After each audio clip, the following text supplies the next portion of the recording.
नमस्कार मंडळी. आधार रेखा प्रतिष्ठानतर्फे आधार माला या वेबिनार सेशन मध्ये मी आपल्या सगळ्यांचं, मी रश्मी जोशी, आधार रेखा प्रतिष्ठानची one of the founder trustee, आपल्या सगळ्यांचं स्वागत करते. तुम्हाला माहिती आहे की सध्या कोरोनाचं पॅन्डेमिक सिच्युएशन आहे आणि त्यामुळे आपण प्रत्यक्ष एकमेकांना भेटू शकत नाही आहोत आणि त्यामुळे या संधीचा फायदा घेऊन म्हणता येईल तुम्हाला की आपण हे वेब सेशन चालू केलं. आज आपण डबल फिगर मध्ये एंटर करतो, म्हणजे आज आपलं 10वं सेशन आहे आणि दर मंगळवारी हे सेशन असतं. हेल्थ हे उद्दिष्ट ठेवून आपण त्याच्या अनुषंगाने वेगवेगळ्या विषयांवर तज्ञांची भाषणं इथे अरेंज केली आतापर्यंत. आज पण आपल्याकडे डॉक्टर जानवी गांगल, प्लास्टिक हे आपल्या सर्वांच्या रोजच्या जिव्हाळ्याच्या क्वेश्चन मार्क, आवडीच्या त्याच्या पण क्वेश्चन मार्क, पण त्याच्याशिवाय आपल्याला राहता येत नाही अशा प्लास्टिक बद्दल बोलण्यासाठी त्या आपल्याला आपल्या इथे आलेल्या आहेत.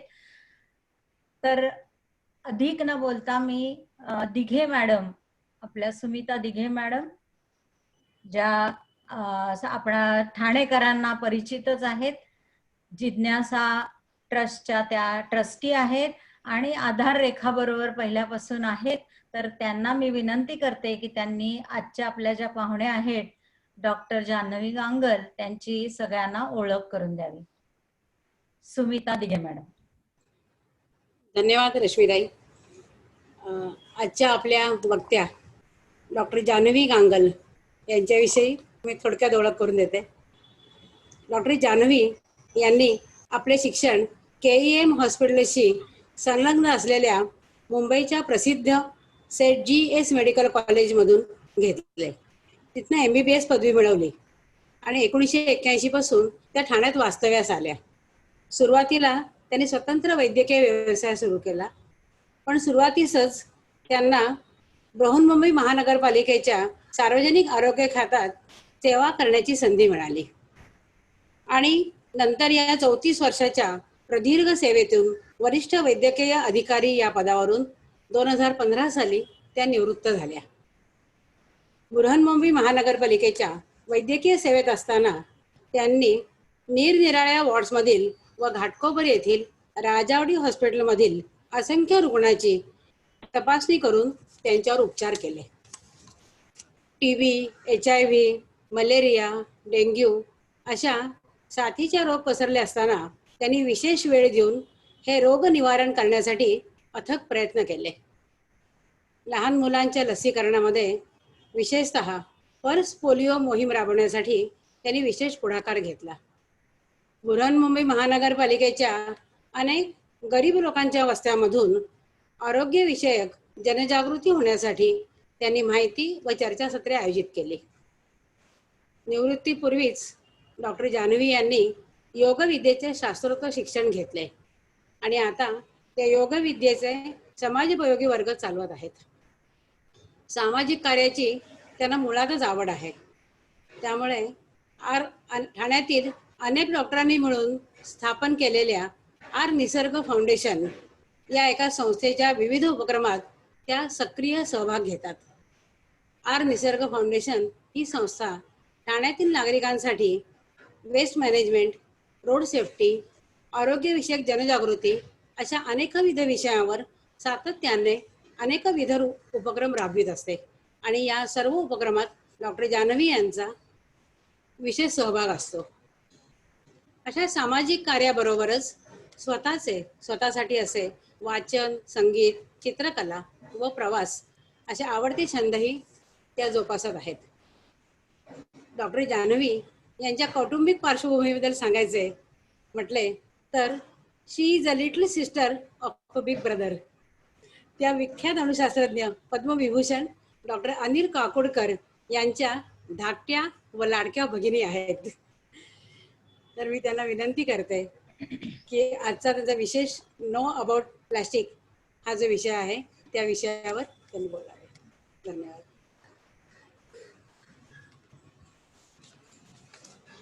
डॉक्टर नमस्कार. धन्यवाद दिघे मॅडम आणि रश्मीताई, तुम्ही माझी फार जबरदस्त ओळख करून दिली आणि ते शेवटच्या वाक्याला थोडस दडपण की लोकांच्या माझ्या अपेक्षा खूप वाढतील अशानी. पण मी आज तुमच्यावर एक आर निसर्गची करती आर निसर्ग फाउंडेशनचे एक कार्यक्रम म्हणून संवाद साधणार आहे. आणि आर निसर्ग फाउंडेशन हा ही संस्था आहे जी डॉक्टर लता घनश्याम आणि डॉक्टर लीना केळशीकर या दोघी कन्सल्टंट डॉक्टर्सनी एक म्हणजे समाजाचं काहीतरी बांधिलकी या दृष्टीने चालू केलेली संस्था आहे. आणि तुम्ही मला तसं त्याप्रमाणे कचऱ्याचं व्यवस्थापन आणि मुख्य म्हणजे त्याच्यासाठी होणार जनजागृती, लोकांना त्याच्याबद्दलची त्याच्या गांभीर्याची जाणीव करून द्यायची आणि त्याला पर्याय सुचवायचे आणि मुख्य म्हणजे त्याच्यातनं त्यांचं सवयीत आपण तो प्रॉब्लेम कसा करू शकतो यासाठी ती कार्यरत आहे. मग त्या ह्याच्यामध्ये कचरा सुका कचऱ्याचं वितरण असू दे, जे झोपडपट्ट्यांमधनं किंवा शाळेत विद्यार्थ्यांना त्यांना त्याचं जे करून द्यायचं, त्याचं प्रशिक्षण द्यायचं. आणि शिवाय बायोमेडिकल वेस्ट असू देत किंवा देवळातला जो नेल्याचा प्रश्न देत किंवा सॅनिटरी नॅपकिनचा जो मोठा प्रश्न आपल्याला सावतो आणि त्याचं विघटन नाही तो एक वेगळाच होऊ शकेल. तर ह्या सगळ्या अनेक उपक्रमातून आणि मुख्यतः शाळांमधनं आणि झोपडपट्ट्यामधनं आणि सोसायटीज मधनं लोकांचं शिक्षण करणं ध्येय घेऊन ते आणि आम्ही अनेक उपक्रम राबवतो आणि नो युअर प्लास्टिक हा त्या उपक्रमांपैकी एक आहे. तर नो युअर प्लास्टिक हा एका मोठ्या ज्वलंत प्रश्नाचा भाग आहे आणि त्या संदर्भात तुमच्याशी बोलायला मला संधी दिल्याबद्दल तुमचे आणि आधार रेखा रश्मीताई आणि इतर पदाधिकारी यांचं मी सर्वप्रथम आभार मानते. आता आपण मूळ विषयात करूया की गेले काही दिवस आपण एक वाक्य काय ऐकतोय, आज कोरोना से पूरा देश लढ रहा है. पण तुमच्या लक्षात आलंय की प्रदूषण के भस्माशी सारं जग गेले कित्येक वर्ष लढत आहे. पण अजूनही आपण त्याच्यात कुठेतरी कमी पडतो, आपण त्याच्यात यश आलेलं नाहीये. आणि ते प्रदूषण कशाचं होतं, तर हवेचं होतं. Next side please. हवेचं होतं, पाण्याचं होतं, जमिनीचं होतं आणि त्याच्या आपल्या जमिनीचा कस भिजतो. पाणी दूषित हवा याच्या आपल्यावरच नाही तर अख्ख्या जीवसृष्टीवर त्याचा वाईट परिणाम होतो आहे. जमिनीचा कस घडल्यामुळे, जमिनीचं झाल्यामुळे आपल्याला मिळणारं जे अन्न आहे ते पण दूषित आपण पोटात घेत. मला ऐकू येत आहे ना तुम्हाला? हो madam. Komal next slide please. Plastic screen sharing नाही होते, स्क्रीन शेअरिंग नाही आहे. स्लाइड शेअरिंग नाही होते, स्लाइड शेअरिंग होत नाहीये. कोमल एक मिनिट कोमल मॅडम.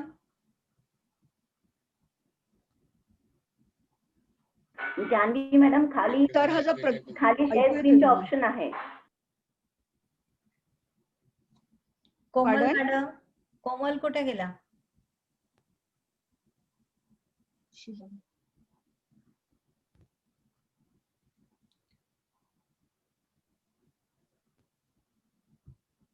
कोमल हे झालंय का?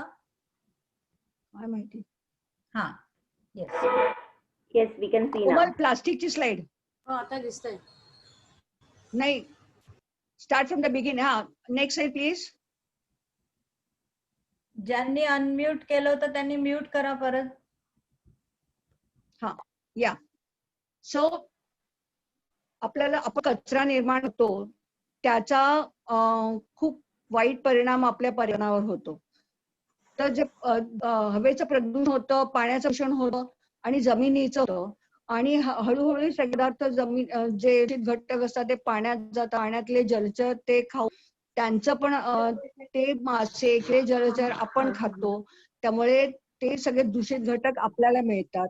त्याप्रमाणे जमिनीचा पण कस बिघडलेला असतो. जमिनीचं दूषित जे घटक असतात ते अन्नातून जातात आणि त्याच्यातनं पुन्हा ते आपल्यापर्यंत येतात. त्याच्यामुळे ग्राउंड वॉटरचं कंटॅमिनेशन, सॉइलचं कंटॅमिनेशन, हवेचं कंटॅमिनेशन आणि पाण्याचं प्रदूषण या सगळ्यांमुळे आपल्या जीवनावर खूप वाईट परिणाम होत असतो. आणि नेक्स्ट साइड प्लीज.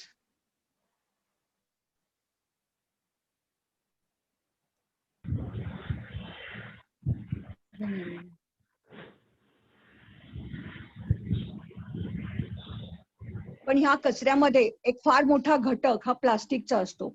आपण आपलं घर से ठेवतो आणि त्या नादात आपण आपल्या घरातलं उष्ट खरकटापासून ते सगळं प्लास्टिक सगळं आपण बाहेर टाकत असतो. आणि त्याच्यामुळे आपल्याला माहिती आहे की मुंबई म्हणा, दिल्ली म्हणायचे कचऱ्याचे प्रचंड ढिगारे जमलेले असतात.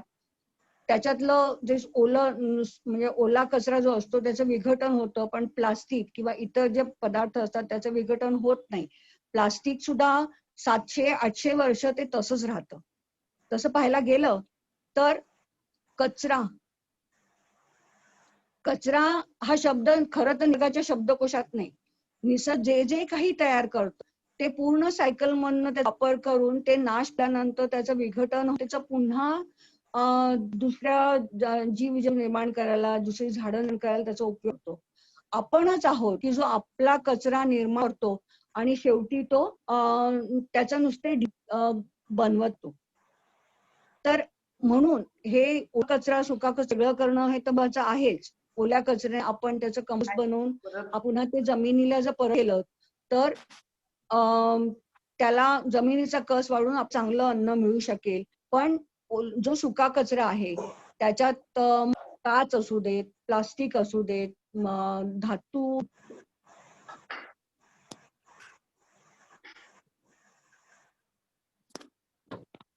बनवलेल्या वस्तू जर रिसायकल असेल तर माणसांनी निर्माण केलेल्या वस्तू त्या माणसांनीच ते रिसायकल करून योग्य प्रकारे वापरायचे. आणि हेच आपल्याला आता बघायचं आहे की कचऱ्याचा मुख्य जो घटक प्लास्टिक त्याबद्दल आपण माहिती करून घेऊया की जर हे प्लास्टिक आपण रिसायकल केलं नाही तर काय होतं.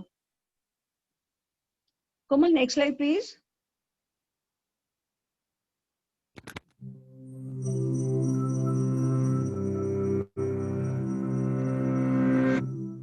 This is the story of 3 plastic bottles, empty and discarded. Their journeys are about to diverge with outcomes that impact nothing less than the fate of the planet. But they weren't always this way.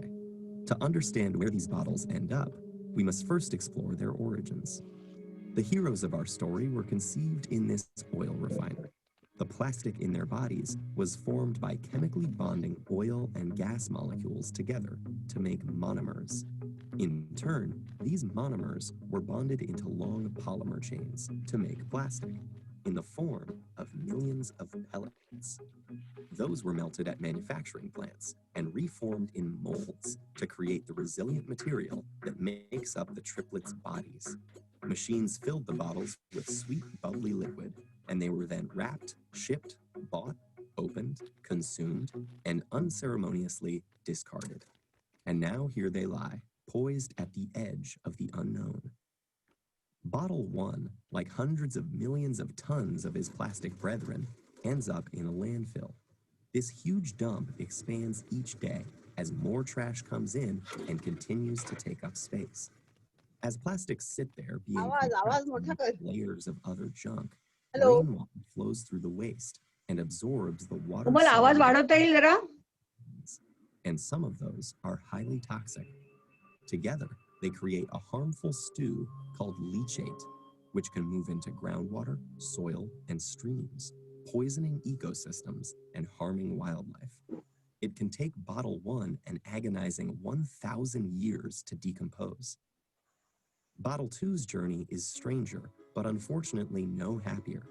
He floats on a trickle that reaches a stream that flows into a river, and a river that reaches the ocean. आवाज खूप कमी आहे. आवाज मोठा कर ना. Slowly drawn into a massive vortex where trash accumulates, a place Komal known आवाज as करता येईल मोठा. garbage patch. Here, the ocean's currents have trapped millions of pieces of plastic debris.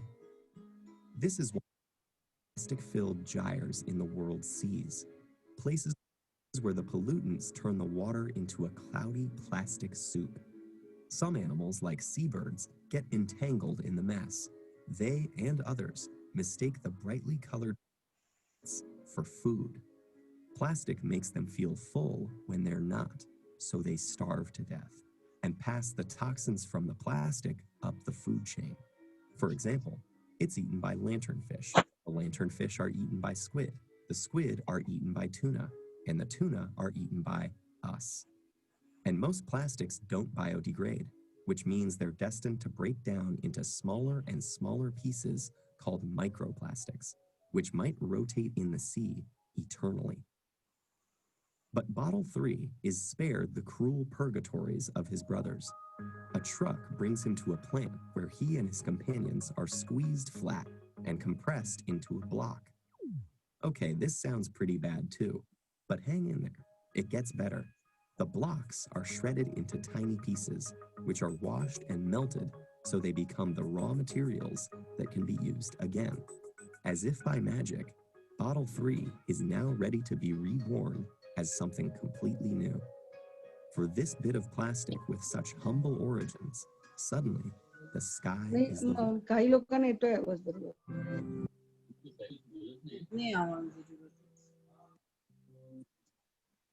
Okay. जर कोणाला ऐकून असेल तर मी जरा पुन्हा रिकॅप करते. आवाज की येत नाही. आवाज येत नाही. आवाज नाहीच आहे अजिबात. Hello hello. We can hear you. We can hear clearly. आता येतोय आवाज. अच्छा. हो पुढे जाऊ. हो हो मॅडम. व्यवस्थित ऐकू येतंय. राहिला नसेल तरी थोडक्यात सांगते की प्लास्टिकचे त्यांनी 3 प्रकारचं म्हणजे वर्गीकरण म्हणजे 3 प्रकारचे त्याचे विल्हेवाट कशी होऊ शकते दाखवलंय की आपण जेव्हा ते डम्पिंग ग्राउंड मध्ये टाकतो इतर काहीच ऐकू कचऱ्यांबरोबर येत जातो. नाहीये. समथिंग इज जर रॉंग. तुम्हाला ऐकू येत नसेल तर तुमच्या याचं चेक करा. नेट प्रॉब्लेम असू शकतो. तुमचा व्हॉल्यूम चेक करा. Please don't disturb the lecture. Okay, thank you. Madam चालू दे, ऐकू येतंय. हा ओके. तर आपला जेव्हा ओला आणि सुका कचरा असतो तेव्हा काही जीवजंतू पक्षी असं सगळे त्याच्यात लागतात आणि त्याच्यामुळे त्याचं विघटन होणाऱ्या गॅस बरोबर प्लास्टिकचं पण जे काही दूषण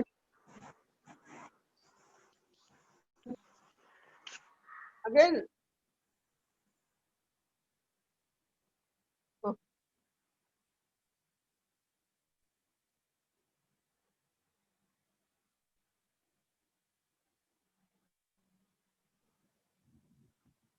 आता ऐकू येत नाही. नाही ऐकू येत नाही मॅडम आता. Excuse me. Doctor Gangal. Joshi नाही ऐकू मॅडम येत काही आता. ऐकू येत नाहीये. हो सांगतेय मी. आम्हाला व्यवस्थित मॅडम येतंय. नाही ऐकू येत. मॅडम ऐकू नाही येत आता. माझ्याकडनं तर मला काही लोकांचं दिसतंय की त्यांना ऐकू येत आहे म्हणजे माझ्याकडनं कनेक्शन बरोबर. हो आता मध्ये थोडा वेळ गेलं होतं. जस्ट तुम्ही आता हे जी स्लाइड आली आहे ना त्याच्यापासून सुरुवात करा. मध्ये थोडा वेळ गेलं होतं. आता येतंय ऐकू. Okay okay. आणि त्याचप्रमाणे एका परत काय होतं की ते पाण्यात मिसळून जीवसृष्टीवर परिणाम होतो. दुसऱ्या बाबतीत पाण्यातनं नाल्यातनं ते समुद्राला येतं आणि समुद्रात म्हणजे आपल्या इकडे कचरा कुठे प्रशांत महासागरात पण जाऊ शकतो आणि ते तर मोठ्या प्रकारे तयार होतात. त्याला vortex म्हणतात. आणि त्या प्रकारचं आहे की हे प्लास्टिक पाण्यातले पाण्यातले प्राणी खातात. ते मोठे प्राणी खातात आणि मग ते मोठे मासे जेव्हा आपण खातो तेव्हा ते आपल्या शरीरात जातात. मग कुठून ते प्लास्टिक शेवटी आपल्यावर परिणाम करतो किंवा जोशी मॅडम गांगलबाईंचा काही आवाज ऐकू ते येत नाहीये. विघटन होत नाही पण त्याचे असे बारीक बारीक बारीक तुकडे होतात. ते स्वतः पण मायक्रो mute प्लास्टिक असं म्हणून माहिती होतं. हॅलो ऐकू येत आहे. हॅलो हॅलो मॅडम येतंय ऐकू. तू कंटिन्यू ऐकू येतंय. मायक्रोप्लास्ट जे असतं ते एक मिनिट तेही आपल्या ज्यांना जातं आणि ऐकू येत त्याच्यामुळे नाहीये, आपल्या एक मिनिट मॅडम. ज्यांना ऐकू येत नाहीये त्यांनी प्लीज डिस्कंटिन्यू करून परत जॉईन होण्याचा प्रयत्न करा, किंवा तुमच्या इथे काही प्रॉब्लेम आहे असं समजा, प्लीज लेक्चर डिस्टर्ब करू नका. थँक्यू. मॅडम कंटिन्यू करा. हा, तर अशा प्रकारे प्लास्टिक हे आपला किती धोकादायक आहे याच्याबद्दलची आता ही स्लाइड आहे की जेव्हा प्लास्टिक फ्युम्स निघतात तेव्हा डोळ्यांना होणं, डोळ्यांची जळजळणं किंवा श्वसनाला त्रास होणं, ब्रॉन्कायटिस किंवा ॲलर्जिक अस्थमा किंवा ब्रॉन्कायटिस होणं, किंवा पोटात गेल्यामुळे पोटांचे आजार, लिव्हरवरती त्याचा परिणाम शकतो, आपल्या काही एंडोक्राईन सिस्टमवरती परिणाम होऊ शकतो त्याचा. बऱ्याच जणांना आता आपल्याला माहिती आहे का बऱ्याच वेळेला डेच्या इथे आगी लागल्या होत्या आणि त्याच्यानंतर लोकांना मळमळणं, उलट्या होणं, चक्कर येणं हे आपण पेपरमध्ये वाचलेलं आहे. तर असा हा प्लास्टिकच्या धुराने प्लास्टिकच्या डायरेक्ट पडायला परिणाम होऊ शकतो. त्या भागात राहणाऱ्या लोकांना बऱ्याच स्किन डिसीज होतात, त्याचे रॅश येते, चट्टे येतात, किंवा असं आढळलेलं आहे की काही पुढे येणाऱ्या जनरेशनमध्ये जे बर्थ डेथ्स होतात किंवा जे आता सध्या कॅन्सरचं प्रमाण वाढलं आहे त्याचं पण कारण हे आपल्या नकळत आपल्या पोटात जाणारं प्लास्टिक आणि त्याचे दूषित घटक आहे हे असू शकतं. त्यामुळे प्लास्टिक हे सगळ्या जीवसृष्टीलाच घातक आहे, पण ते आपल्याला पण अत्यंत घातक आहे. Next please.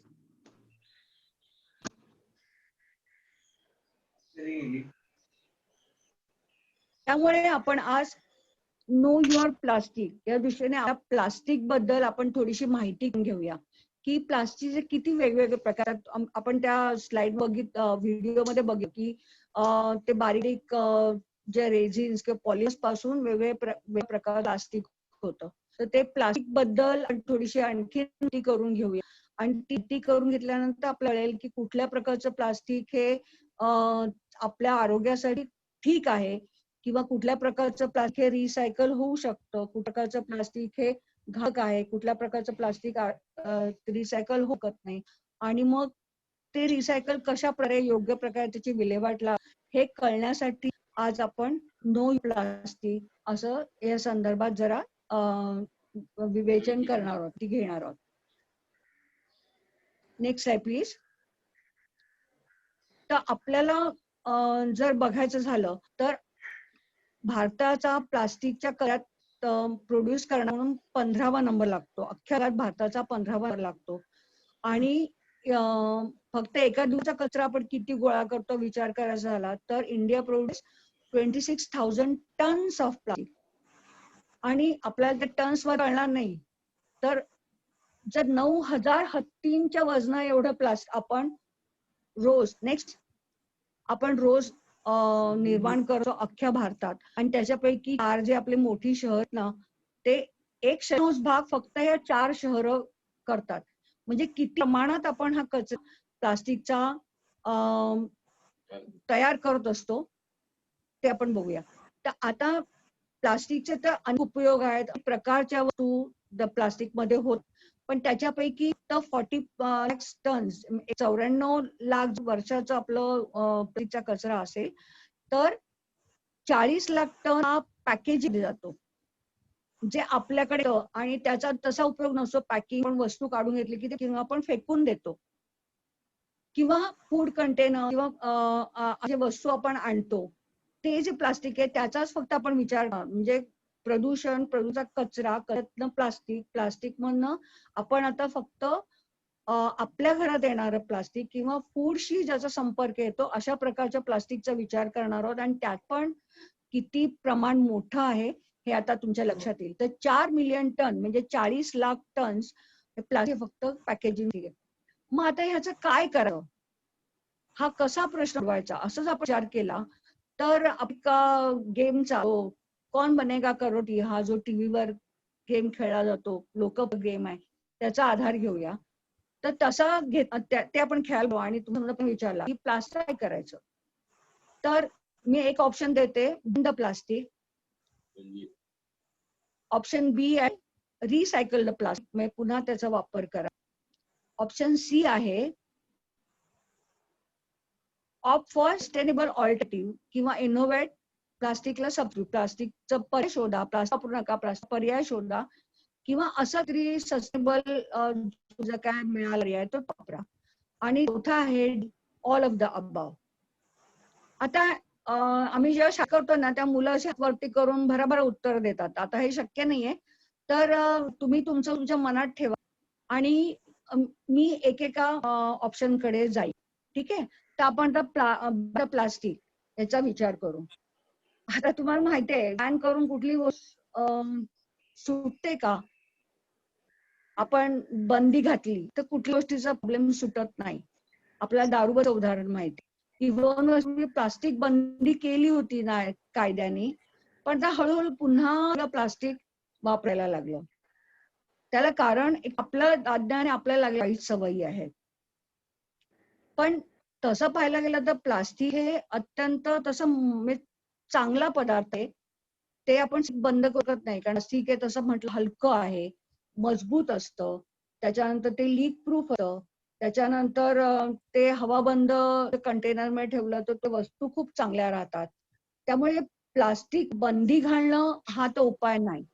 हा, पण त्याच्यामुळे आपल्याला बऱ्याच वेळेला चांगल्या सवयी लागल्या, हे तर आपण मान्य करायला पाहिजे. कारण जेव्हा कॅरी बॅग होते तेव्हा आपण उचूट मिरची कोथिंबीरला कॅरी बॅग, दुकानात गेलं साधं स्ट्रीप आणली औषधाची त्याला कॅरी बॅग, आणि मग ह्याचं काय करायचं, आपण कचऱ्यात टाकत होतो आणि प्रचंड प्रमाणाचा कचरा आपल्या निर्माण होत होता. तर त्याच्याऐवजी आता प्लास्टिकच्या कॅरी बॅग ऐवजी आपण कापडी पिशव्या न्यायला लागलो.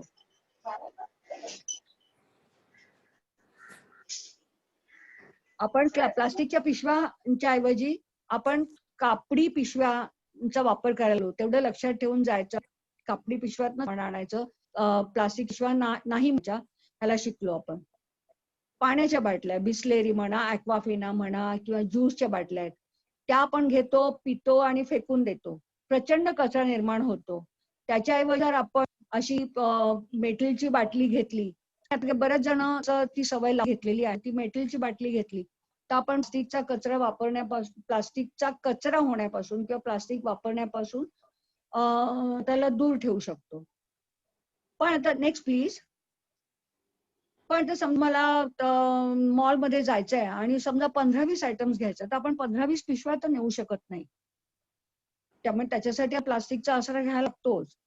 ते कारण खूप कन्व्हिनियंट पडतं वस्तू इकडून न्यायला, ते ओले पदार्थ, पातळ पदार्थ न्यायला त्याचा नक्कीच फायदा होतो. पण मग अशाला बॅनिंग पूर्णपणे तर शक्य नाहीये. मग आपण ते कसं ओळसपणे वापरायचं, कसं त्याची प्रॉपर विल्हेवाट लावायची, हे आपण आता जाणून घेऊया. Next please. मग बॅन नाही होत, मग रिसायकल आपण शकतो का, त्याच्याबद्दल आपण माहिती करून घेऊया. तर मगाशी आपण म्हटलं की 9.4 मिलियन म्हणजे 94 लाख प्लास्टिक टन प्लास्टिक हे आपण वेस्ट म्हणून टाकतो. तर त्याच्यापैकी फक्त 40% हे रिसायकल होतं. सगळं प्लास्टिक रिसायकल होत नाही का, तेही आपण ह्या माझ्या डिस्कशन मधनं आपण जाणून घेऊया. त्याला 2 कारण आहेत. एक तर आपल्याला आपलं अज्ञान, आपल्याला सगळं प्लास्टिकचं माहिती नाही म्हणून, आणि दुसरं आपल्या असलेल्या सवय. तर आपण 1 बाय 1 त्याच्याकडे जाऊया. तर रिसायकल मगाशी त्या स्लाइड मध्ये व्हिडिओमध्ये दाखवलं की प्लास्टिक हे बारीक अशा म्हणजे छोट्या छोट्या रेझिन मॉलिक्युल्स मधनं निर्माण होत. तर म्हणजे प्लास्टिकचा एक वेगळं कॉन्स्टिट्यूशनल नाव असतं, एक घटक अर्थापासून बनलेला असतो, आणि तो जेव्हा रिसायकल होतो तेव्हा त्या पुन्हा बारीक मॉलिक्युल पर्यंत जाऊन नवीन पदार्थ तयार होतो. Next please. Next please.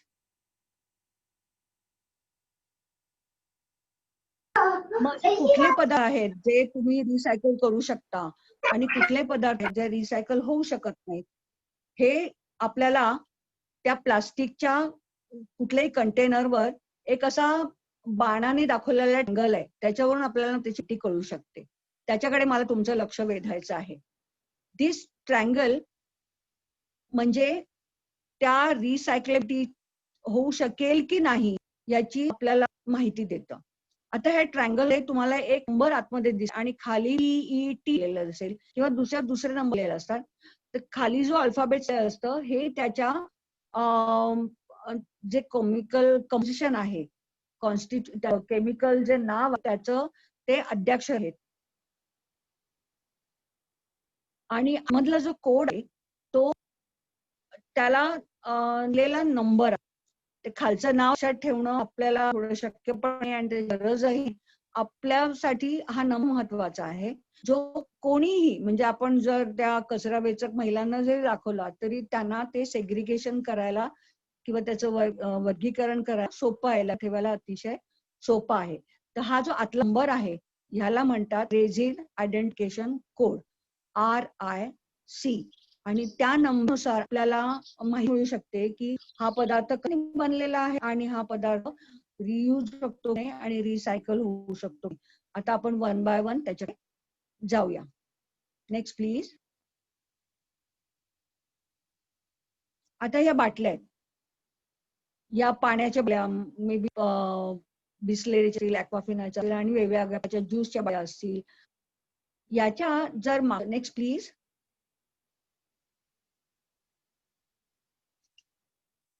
Next please. हा, याच्या खालच्या जर तुम्ही बघितलं तर इकडे एक ट्रायंगल देईल, तिथे तुम्हाला कोड 1 नंबर असं देईल. तर 1 नंबर कोड काय, तर पॉलीइथिलीन टेरेफ्थॅलेट, PET. पेट बॉक्स म्हणून हे आपल्याला सगळ्या परिचित आहेत. त्या रिसायकल होऊ शकतात का, तर हो, त्या रिसायकल शकतात. रियूज आपण करतो का, नाही, ते रियूज होऊ शकत नाही. म्हणून असं ठेवा की code number 1 is only 1 time use. फक्त ते एकदाच वापरायचे आहेत. मग एकदा वापरा आणि फेकून द्या, म्हणजे किती कचरा होणार. म्हणूनच शक्यतो बाटल्या न वापरा, जर आपण आपल्या बाटल्या भरल्या तर आपण कचरा खूप प्रमाणात कमी करतो. या परत काही वापरायच्या. या बाटल्या जर तुम्ही कचऱ्यात टाकल्या, त्याच्यात कोणी जर दुसरं पाडलं तर एक आरोग्याच्या दृष्टीने तर सगळ्यांना ते खतरनाक आहेच की कोणाची तरी कोणीतरी वापरताय आणि त्याच्यामुळे त्यांच्या पोटाचे आजार वगैरे होऊ शकतात. पण सेकंड, तुम्ही बघा बिस्लेरी बाटली आपण जेव्हा नवीन आणतो तेव्हा तिचं असं एकदम चकचकीत ट्रान्सफर असते आणि जसं ते आपण जास्त जातात किंवा परत जर वापरलं तर ती दिवशी सर होते, तिशी तेवढी ट्रान्सफर राहत नाही, कारण त्याच्यात बारीक बारीक क्रॅक्स होतात आणि त्याच्यातनं दूषित घटक बाहेर पडतात. बेसिकली इट लीचेस अँटीमनी, जे घातक पॉइझनस मेटल. तर त्यामुळे हे वापरायच्या नसतात. So 1 is for use. It should never B use for multiple uses. आणि त्या शक्यतो लिमिट नका ठेवू. ते ड्राय किंवा ह्याच्यासाठी थोडे दिवस वापरू शकतात. आणि त्याच्यासाठी मग ते वापरण्यापेक्षा आपण जर त्याच्याऐवजी स्टीलचा किंवा ग्लासची बॉटल ग्लासच्या बरण्या वापरल्या तर ते जास्त चांगलं होईल. आणि आपण समजा चुकून वापरल्या किंवा काही बाहेर घ्यायला लागलं तर सी टू इट दॅट तुम्ही घरी आणाल आणि योग्य त्या प्रकारे त्याची विल्हेवाट लावा द्या. Next is. आता हे आयदर साबणाचे कॅन्स म्हणून येतात, त्याचे कॅन्स म्हणून येतात किंवा दुसऱ्या प्रकारचे काही लिक्विडचे कॅन्स आहेत, त्याच्यावर कोड असतो 2 आणि खाली असतं HEPEHE म्हणजे हाय डेन्सिटी पॉलीइथिलीन. मागच्या बाजूला हा तो कोड तुम्हाला दिसतोय. हे तुम्ही रिसायकल, हे मजबूत असतं आणि चांगल्या प्रकार प्लास्टिक असतं आणि हे रियूज करू शकता आणि तसंच ते रिसायकल होऊ शकतं.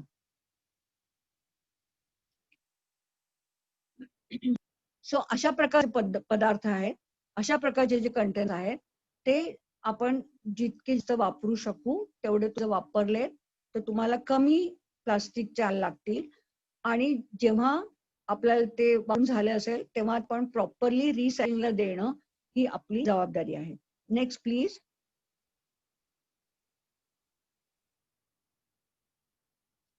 आता हे माहितीये, आपण खूप बघतो PVCचे पाईप, पॉलिव्हिनाइल क्लोराईड नंबर 3. हे अतिशय मजबूत असतं, लॉंग लास्टिंग असतं, पण ह्याच्यातनं पण असे कालांतराने दूषित घटक बाहेर पडतात. त्यामुळे आणि हे साधारण आपल्या अशी त्याचा समजा येत नाही. हे पाईप्स मध्ये वापरतात किंवा किचन चे बेंचेस असतात, आय मीन गार्डनचे बेंचेस असतात ते, किंवा कंपाऊंडचे फेन्सिंग असतं, ह्याच्यात ते वापरलं जातं. पण आमच्या असं लक्षात येतं की एक हिंगाची डबी ही 2 नंबरची होती, पण त्याच्यावरती हे जे रॅप दिसतंय ना तुम्हाला, कॅच म्हणून लिहिलेलं, ते 3 होतं. मग ते पीसेस. मग आता हे पीव्हीसी तुम्ही रियूज करू शकता किंवा रिसायकल करता का, बघूया आपण. इट कॅनॉट बी रिसायकल्ड आणि इट कॅन बी रियूज्ड. त्यामुळे हे पुन्हा वापरता पण येत नाही आणि हे रिसायकल पण होत नाही. त्यामुळे आपण जेव्हा घेतो तेव्हा एखाद्या आपल्याला 3 नंबरच्या मध्ये दिसलं तर avoid purchasing that. Food packaging शक्यतो मध्ये 3 मध्ये पण असले तर ते वापरू नका, कारण ते आपण ते वापरायला आपल्याला घातक आणि त्याचं रिसायकल पण होत नाही. Next please.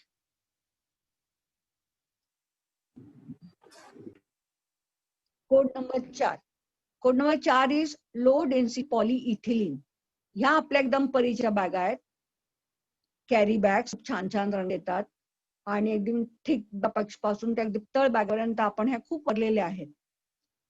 आपल्याकडे अमेझॉन किंवा फ्लिपकार्टच्या मधनं जे आपण वापरतो आणि पुढच्या काळात आपण रस मागवतो, त्याचं हे पिंग जे असतं त्यात पण तुम्हाला 4 नंबरचा कोड देईल. गार्बेज बॅग्स ह्या पण 4 नंबर असतात, किंवा हे दुधाचे किंवा जे सॅशे पाउचेस असतात ते पण 4 नंबरचे असतात. दिस कॅन बी रिसायकल्ड आणि हे मजबूत असतात, त्यामुळे हे परत वापरू शकतो आपण. पण होतं काय की मॅन्युफॅक्चरर्स कधी काय म्हणतात ते इकॉनॉमिकल करण्याच्या याच्यामध्ये पातळ पातळ पातळ करतात आणि एकदम फ्लिमझी बॅगा मध्यंतरी बाजारात आल्या होत्या की त्या जराशा वापरल्या फाटत होत्या. आणि मला नेहमी प्रश्न पडला की जर प्लास्टिक रिसायकल होतं तर मग रेल्वे लाईनीच्या बाजूला एवढे कॅरी बॅगेचे का असतात. तर मला तुमच्या एक लक्षात आणायची गोष्ट की जर कुठलंही प्लास्टिकचा अन्न घटक घडलेला असेल तर ते रिसायकलच नाही. ते स्वच्छ असेल तरच त्यांना ते रिसायकल करणं परवडतं. दुसरं, स्पेसिफिकली फॉर दिस पातळ ज्या कॅरी बॅग्स आहेत त्याच्याबद्दल म्हणायचंय मला की ते जेव्हा रिसायकल होतं तेव्हा ते त्याच्या रिसायकलिंग मशीन आतमध्ये चिपकून बसतं की त्यांच्या मशिनरीला प्रॉब्लेम येऊ शकतो. म्हणून कोणी रिसायकल अत्यंत पातळ ज्या बॅगा आहेत ना त्या घेत नाही, आणि दॅट इज रिझन की ते कचऱ्याच्या म्हणजे आपल्या जागोजागी आपल्या कचऱ्याच्या कॅरी बॅग्स दिसतात पातळ.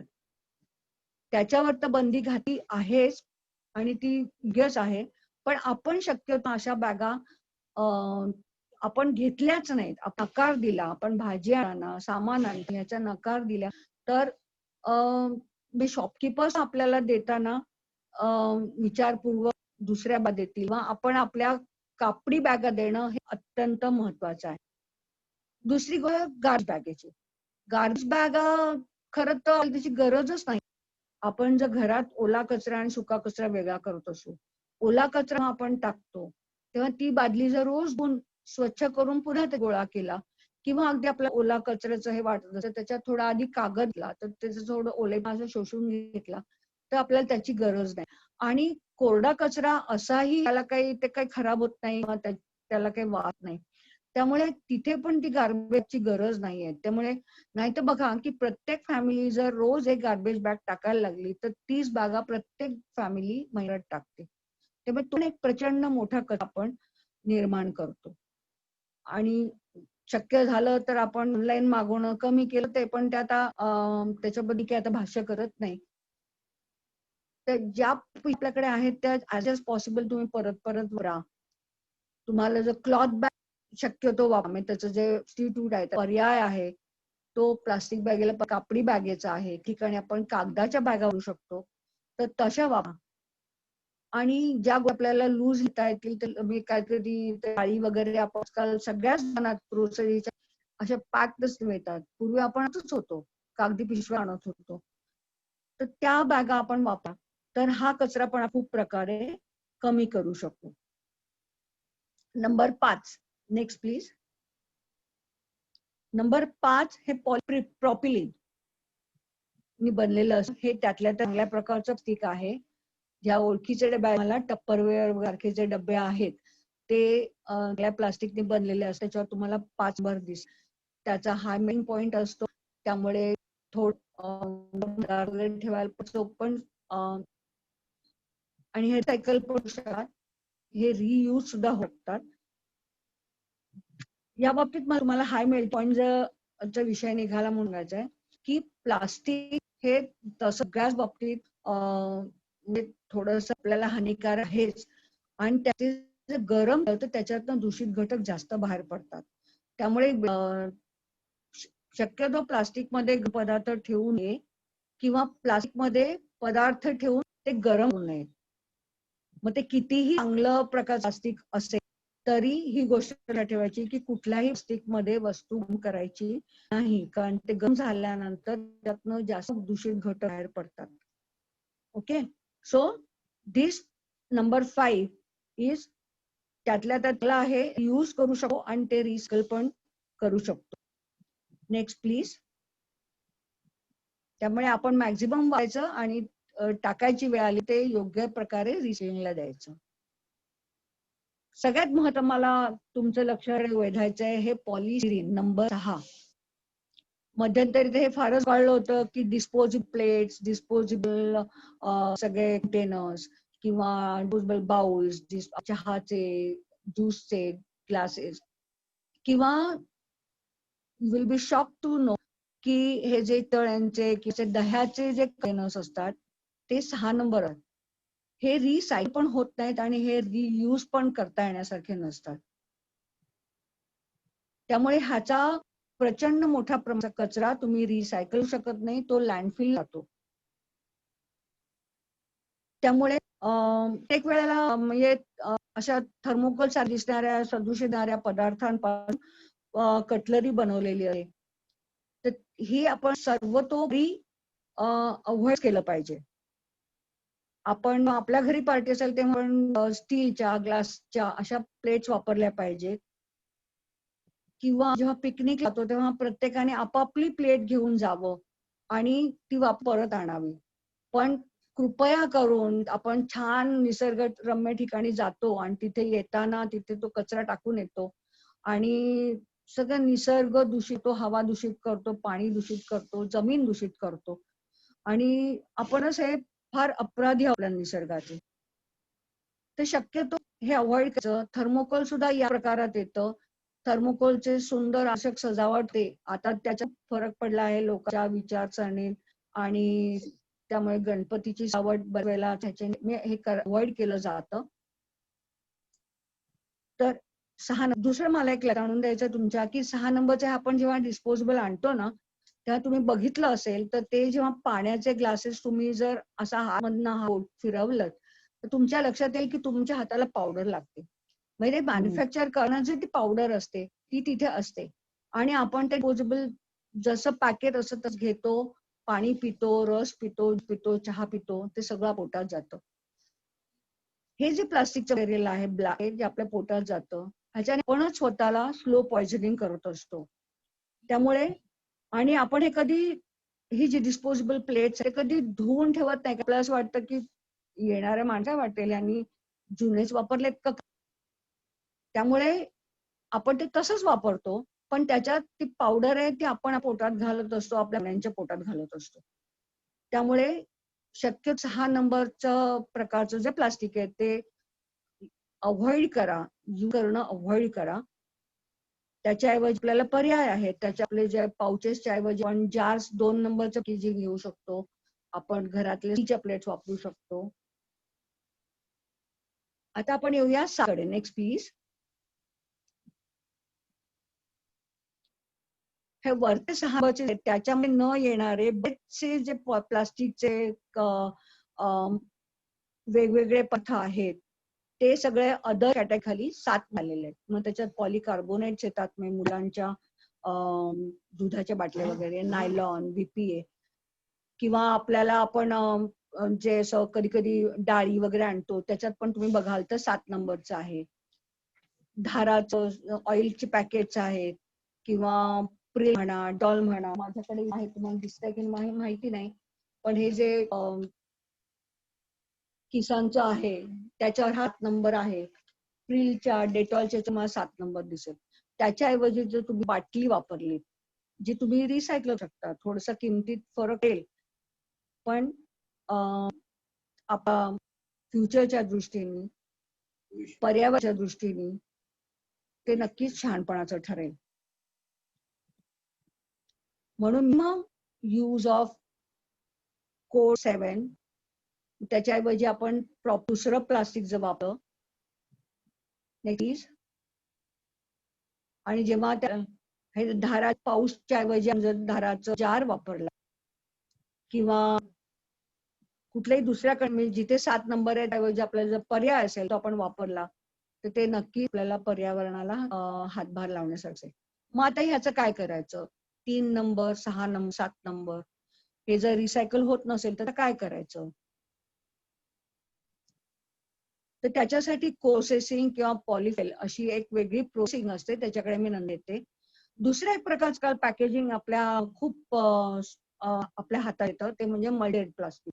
मल्टीलेयर प्लास्टिक म्हणजे असं की ते आतून म्हणजे चॉकलेटचे, लेसचे तुकडे, लेसच्या पिशव्या किंवा चॉकलेट, बिस्किट, त्याचं जे असतं ते आतून मसाले सुद्धा असतात. जवळपास सगळ्या गोष्टी मल्टीलेयर पॅकेजिंग मध्ये येतात. म्हणून ते अतिशय सुंदर असं आकर्षक कलरफुल त्याचं नाव आणि वेस्टर्न असतं.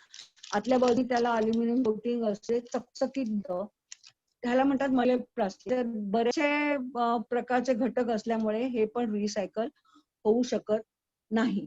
त्यामुळे minimum use multilayer plastic is very necessary. आता मल्टीलेयर मग करतातच का? खरं तर पूर्वी बॅन केलं होतं, पण त्याचा एक तर ते आकर्षक आहे, त्याच्यानंतर त्याच्यामुळे त्या पदार्थाचं शेल्फ खूप वाढतं, आणि ते कुठूनही देशाच्या या कोपऱ्यात त्या कोपऱ्यात मध्ये ते व्यवस्थित जाऊ शकतं का, खूप स्टडी आहे. त्याच्यामुळे सगळे मॅन्युफॅक्चरर्स असतात ते MLP वापर करतात, आणि ते आपल्याला आवश्यक वाटतं म्हणून आपण ते घेतो. पण जर आपल्याला असेल, आपण मल्टीलेयर प्लास्टिक ऐवजी साधं प्लास्टिक मध्ये जर पदार्थ घेतले तर ते नक्की शहाणपणाचं ठरतं. Next please.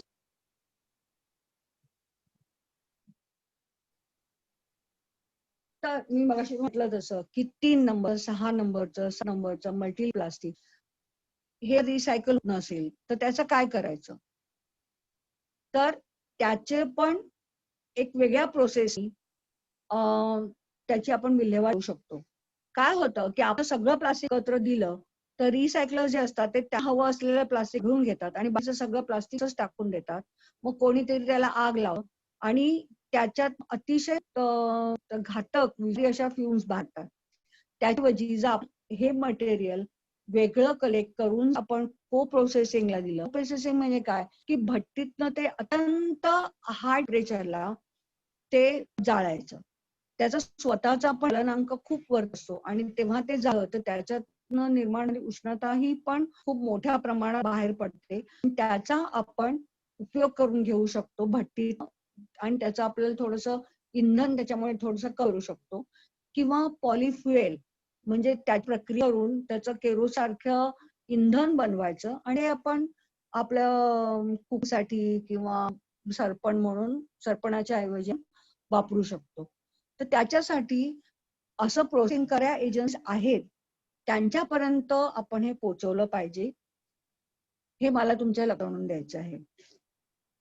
ते कसं पोहोचवायचं हे मी सांगते, पण मुख्य आता आपल्याला आपण ह्या दोन्ही जाणीवपूर्वक वेगळ्या ठेवणं आवश्यक आहे. आता तुम्हाला काही काही गोष्टी पॅकेजिंग मध्ये असं दिसेल की ज्याच्यावर काही कोड नसतो, कारण आपल्या देशात तसं सगळ्या प्लास्टिकला एकदम इतकं बंधनकारक नाहीये. It is not mandatory. किंवा कधी कधी हे रिसायकल्ड प्लास्टिक असतं किंवा अतिशय चीपली बनवलेलं प्लास्टिक, त्याच्यावर कोट तुम्हाला मिळत नाही. It could be recycled plastic किंवा असं प्रॉपरली न बनवलेलं प्लास्टिक असेल तर त्याचा शक्यतो कमीत कमी वापर आपण करायला हवा. Next please. Next please. हा, तर आता पुन्हा आपला रिव्हिजन करूया की कुठलं कोड कसं वापरायचं, किती प्रमाणात वापरायचं आणि कसं त्याची विल्हेवाट लावायची. तर प्लास्टिक कोड 1 हे वन टाइम यूज आहे.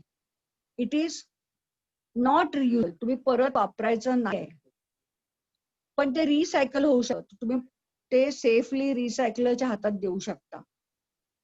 नंबर 2, 4, 5 हे 5 आहे. 2, 4, 5 आर फाईन, ते रियुजेबल आहे आणि रिसायकलेबल पण आहे. पण नंबर 3 आणि number 6, 3 and 6 are toxic. So as far as possible avoid the usage. ते शक्यतो वापरू का. मराठीत बोलायचं झालं तर 3 आणि 6 36, आपण 36 चाकांच्याशी ठेवला पाहिजे आणि ते शक्यतो अवॉइड केलं पाहिजे. आणि 7 ज्याच्यात सगळे अदर प्लास्टिक येतात किंवा MLPs हे जे आहेत ते रिसायकल होऊ शकत नाही आणि रियूज करायचे नाहीयेत. त्याच्यामुळे ते पण आपल्याला व्यवस्थितपणे विल्हेवाट लावायचे. दुसरं मला तुमच्या लक्ष जरा वेधायचं की मध्यंतरी अनब्रेकेबल म्हणून मिलामिल आलं होतं, ते सुद्धा ह्या मध्ये येतं आणि त्यामुळे ते पण परत परत वापरायला अत्यंत घातक आहे. जे नो कोड आहे, ज्याला कोड नाही आहे, ते पण आपल्याला माहिती नाही त्याचं काय कंपोजिशन आहे, त्यामुळे त्या पण यूज आपण शक्यतो अवॉइड केला पाहिजे. Next please. दुसऱ्या प्रकारचं प्लास्टिक तुम्हाला कोणतरी सांगेल की बायोडिग्रेडेबल प्लास्टिक, पण ही फार फसवी टर्मिनॉलॉजी आहे. ह्याच्यात थोडंफार बायोचा पदार्थ असेल तरी हे रिसायकल होऊ शकत नाही. त्यामुळे आपल्याला असं वाटतं की हे बायोडिग्रेडेबल प्लास्टिक आहे, आपण वापरावं, तर ते आपण फार मोठी करत आहोत. त्यामुळे ही टर्म पण अतिशय फसवी आहे आणि म्हणून ही रिसायकल होऊ शकत नाही, ही बायोडिग्रेडेबल होऊ शकत नाही. त्यामुळे ह्याचा पण वापर आपण शकतो टाळला पाहिजे. Next please.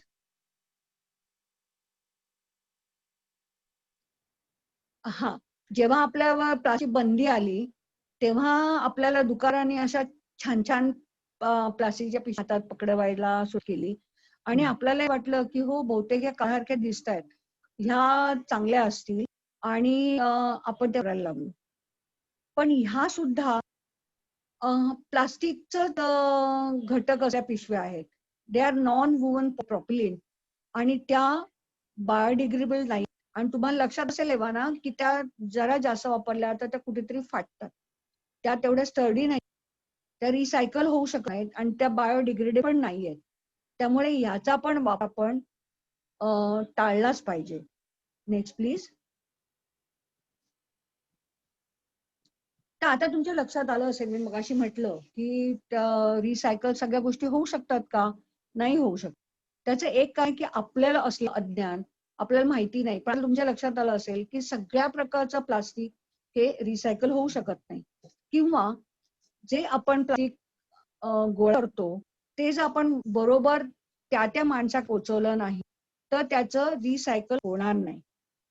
त्यामुळे आपण माहित करून घेतलं पाहिजे आणि आपली योग्य सवय लावून घेऊन पण त्या एजन्सीकडे त्याचं सायकल करायला किंवा विल्हेवाट लावण्यासाठी आपण ते पोचवलं पाहिजे. आता आपला ऑप्शन होता 3. आपला ऑप्शन होता 3 की प्लास्टिकला काही काय करता येईल का? येस, थोड्या प्रमाणात आता आहे की आपण समजा केळीच्या पानामध्ये जळवून दिलं तर it's a good type of plastic, good type of packing. पण ते कधी केळीचं पान हटतं आपल्याला माहितीये. त्यामुळे थोड्यासाठी असेल किंवा कोरड्या पदार्थ असतील तर आपण केळी पान नक्कीच वापरतो. आपण फुलपुडी नाही का पानातून आणत, तर त्याच्यामुळे कारण त्याचं डिपोजिशन होऊ शकतं, आपण आल्याबरोबर ती पानं पण होऊ शकतो. तर असे आपलं पारंपरिक जे पॅकिंग मटेरियल आपलं माहिती आहे ते आपण नक्कीच पत्रावळीपूर्वी वापरायचो, नक्कीच वापरू शकतो. पण काही लोकांनी सर्च करून एडिबल स्पून्सचं नाव असेल तुम्ही, म्हणजे ज्वारी म्हणा, बाजरी म्हणा किंवा तांदळाच्या साली असतात, ते टर्फल असतात, त्याच्यापासून त्याच्यावरती क्रिया करून ते रोस्ट करून आहे अशा प्रकारचे ते बनवले जातात, त्या प्लेट्स बनवल्या जातात. आणि त्याची गंमत अशी आहे की त्याच्याने तुम्ही गम सूप पण पिऊ शकता आणि सगळं खाऊन झाल्यानंतर चमचे पण खाऊ शकता, कारण ते एडी प्लास्टिक आहे. ते नक्कीच आहे, पण ते अजून सध्या एकतर रिसर्च लेवलला आहे किंवा अजून सरळ सगळीकडे वापरायला आपल्याला अवेलेबल नाहीये. त्यामुळे दुसरं हे जे आहे की इनोव्हेशन किंवा ट्रॅडिशनल वे, हे सुद्धा पूर्णपणे त्याचं उत्तर नव्हे. तर मग आपण तर परत येऊया कौन बनेगा करोडपतीच्या प्रश्नाशी, की आपण बॅन स्टिक पूर्णपणे उत्तर नाही, रिसायकल हे पण पूर्ण उत्तर नाही, सबस्टिट्यूट बनवणं, ऑल्टरनेटिव्ह शोधणं हे पण आत्ताच्या घडीला आपल्याला पूर्णपणे शक्य आहे. त्यामुळे सध्याच्याला उत्तर आहे ऑल ऑफ द अबव. कसा वाटला? Next please. हा, तर आता हे आपलं सगळं माहिती झालं. तर आता आपण म्हणजे त्याच्यात आपण काहीतरी कृती करायला पाहिजे. तर कशी करतो कृती? तर आपण आपल्या घरात असं जो विकरण आपण आता कचरा सुका करतोच आहोत, पण त्याच्याबरोबरही प्लास्टिक जर स्वच्छ धुवून जर ते ठेवलं तर ते करतो. आता प्लास्टिकचा मूळ कमी कमी वापर म्हणजे काय, की प्लास्टिकची बाहेर जाऊन विकत घेण्यापेक्षा आपली स्वतःची बाटली तुम्ही घेऊन गेलात, तुमच्या पाण्यासाठी वगैरे मी जर कटले वापरली तर तुम्ही प्लास्टिकचा नक्कीच वापर करू शकता. जेव्हा शॉपिंग करताना तुमच्या बॅगा घेऊन गेला, कापडी बॅगा घेऊन गेलात, ती बॅगा घेऊन तर तुम्ही प्लास्टिक करू शकता. ऑनलाईन शॉपिंग जेवढं कमी करता येईल तेवढं केलं तर गार्बेज बॅग वापरू नका. हे रिंग रॅपिंग जे असतं ते त्याचा वापर आपण करू शकतो. किंवा जर घरी बनवलं अन्न तर फारच नाही, पण नाहीतर साध्या पॅकिंग मध्ये जर बनवले जे रॅप केलेलं जे स्नॅक पदार्थ असतील तेही तुम्ही वापरू शकता. मला तुम्हाला इंटरेस्टिंग गोष्ट दाखवाय. आता मी सगळ्या मैत्रिणीशी बोलते, त्यांना सवय लागली. आता मला माहितीये त्याला पण ही सवय लागणार आहे की तुम्ही जसं एक्सपायरी डेट बघता तसं तुम्ही आता नंबर पण शोधणार आहात आणि नंबर प्रमाणे तुम्ही ठरवणार की हे पॅकेज मटेरियल घ्यायचं की घ्यायचं. तर मला माझ्या मैत्रिणीने दाखवलं, हे गोदरेज कडनं आणलंय खिमा. तर त्या खिमाला तिने सांगितलं की ह्याच्यावरती हे मागचं जे आहे, मग मी दिसते तुम्हाला, तर हे जे प्लास्टिक आहे ह्याचा नंबर आहे 5. पण ह्याच्या वरतून हे जे रॅपर आलतं, हे जसं छान दिसणारं आकर्षक गोदरेजचं नाव असलेलं जे पॅकिंग आहे त्याच्यावर मी शोधते तर इथे त्याचा नंबर आहे 6. म्हणजे हे 5चा ट्रे हा रिसायकल होऊ शकतो, पण हा 6 नंबर असल्यामुळे होऊ शकणार नाही. त्याच्याही पुढे मी बघितलं, माझ्या असं लक्षात आलं की इथं रॅपरवर गोदरेजच्या पॅकेजने असं लिहिलेलं आहे की बाय बॅक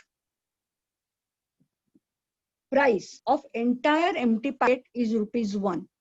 म्हणजे आता मॅन्युफॅक्चरर्सनी पण हे थोडेसे त्यांच्याकडनं इनिशिएटिव्ह सुरू झालेला आहे.